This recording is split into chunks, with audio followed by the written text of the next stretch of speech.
When you're building the most powerful rocket ever, there are lots of things to think about. One of the things that we think about is how do we point this launch vehicle very, very precisely. In order to do this, we've taken the pieces of our control system that have been flight proven, and we're adding a new piece that we call adaptive augmenting control to help us to do this even more effectively.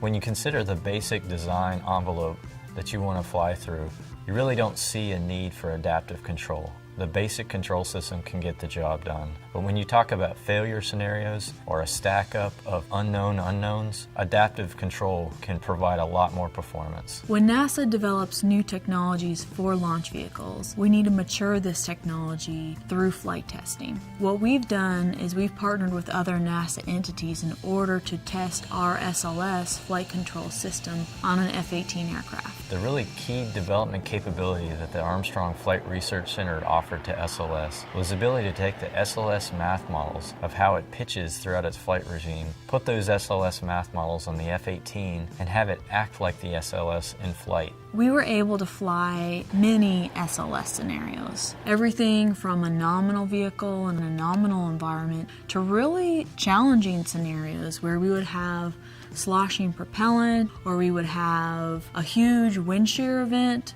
We even simulated things where we would have the core engines actually stick in one direction and not be able to move them, and then the rest of the control system had the responsibility of compensating for those issues. As we were in the control room looking at the data coming in from these many trajectories, we could quickly see that our adaptive control performed just as expected, increasing the performance of the basic control system. Coming out of this flight campaign, we were able to meet all of our test objectives multiple times.